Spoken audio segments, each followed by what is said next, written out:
বাংলাদেশে যারা ধর্মীয় রাজনীতি করেন তাদের কি মানবাধিকার সুশীলরা স্বীকার করেছে কখনো? আমাদের মনে থাকার কথা, আশরাফ ভাই সাংবাদিক ছিলেন, সিপিবির প্রোগ্রামে যখন বোমা হামলা হইল, বাংলাদেশের সকল পত্রিকা সেদিন বলল জামাত শিবির দায়ী। আসলে কি জামাত শিবির দায়ী ছিল? পরিবর্তন হয়ে গেছে তো। আপনি যদি গুড ফেইথেও লিখে থাকেন, আপনি কারেকশন করবেন না? করেন নাই তো। বৈশাখের মেলায় বোমা হামলা হইল, মানুষ মারা গেল, জামাত শিবির করছে। রাশেদ খান মেননকে মারার চেষ্টা করা হয়েছে, জামাত শিবির করছে। মানে দেখবেন যে একটা ঘটনা ঘটলে মৌলবাদী শক্তি, হেফাজত, জামাত শিবির, চরমনাই এদের উপরে ব্লেমটা দিতে পারলেই আর তদন্তের দরকার নাই।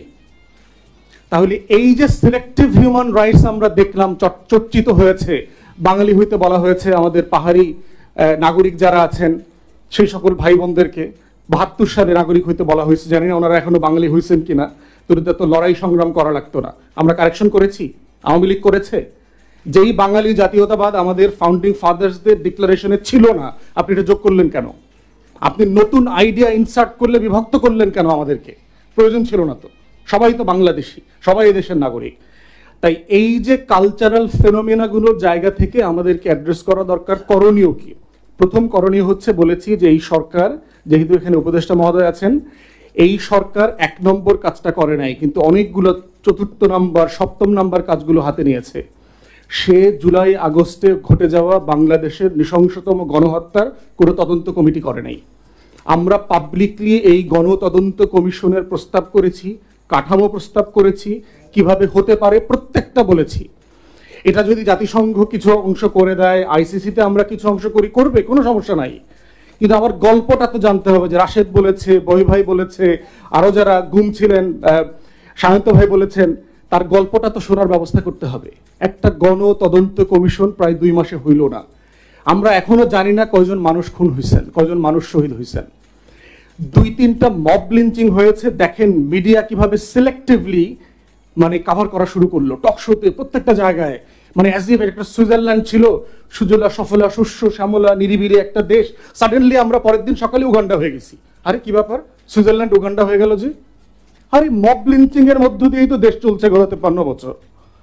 তো সাডেনলি এই যে মিডিয়ার সিলেক্টিভ রিপোর্ট করা, হিউম্যান রাইটস এর জায়গা থেকে সিলেক্টিভ ফাজলামি গুলো করা, যেটা আমাদের সকল সুশীল দালাল বুদ্ধিজীবীরা করেছে, এই জায়গাগুলোকে অ্যাড্রেস করা দরকার। প্রত্যেকের রক্ত গুরুত্বপূর্ণ।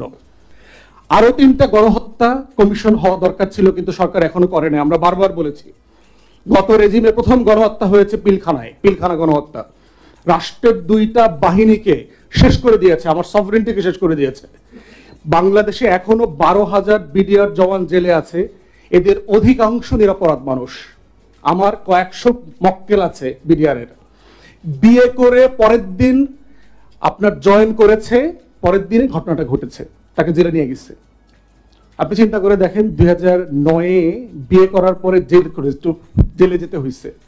সংসার নাই, বাবা মা নাই, পরিবার ভেঙে চুরে একদম খানখান হয়ে গেছে। তাহলে আপনি জাস্টিসের নামে যে একটা set of miscarriage of justice করছেন রাষ্ট্রকে, এটা তো অ্যাড্রেস করতে হবে। তাহলে পিলখানা গণহত্যার পাবলিক কমিশন দরকার, ইমিডিয়েটলি করা দরকার। দ্বিতীয় গণহত্যা হয়েছে হেফাজতের উপরে, কোনো আলোচনা নাই। ওরা হুজুর, ওরা প্রান্তিক, ওরা ইংরেজিতে কথা বলতে পারে না আমার আপনার মতো শুদ্ধ করে, ওরা এই ধরনের এসি রুমে ইনভাইটেড হয় না, তাই ওরা মানুষ না দেশের। কিভাবে ডেমোনাইজ করা হয়েছে হেফাজতকে, তার কি প্রতিবাদ করার রাইট ছিল না?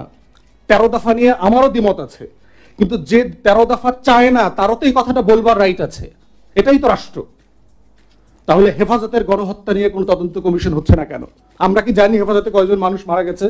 লিটন ভাইরা প্রতিবাদ করে বিপদে পড়ছে, অধিকার বিপদে পড়ছে, একজন উপদেষ্টাকে জেলে যাইতে হয়েছে। তৃতীয় গণহত্যার ব্যাপারে কমিটি করা হয়েছে, আর 4th গণহত্যা, জুলাই আগস্ট নিয়ে গণহত্যা নিয়ে আমাদের কোন কমিটি করা হয়নি। আমাদের কথা হচ্ছে যে এই 4টা গণহত্যাকে যে কোনো মূল্যে গণতদন্ত কমিশনের মধ্য দিয়ে অ্যাড্রেস করতে হবে।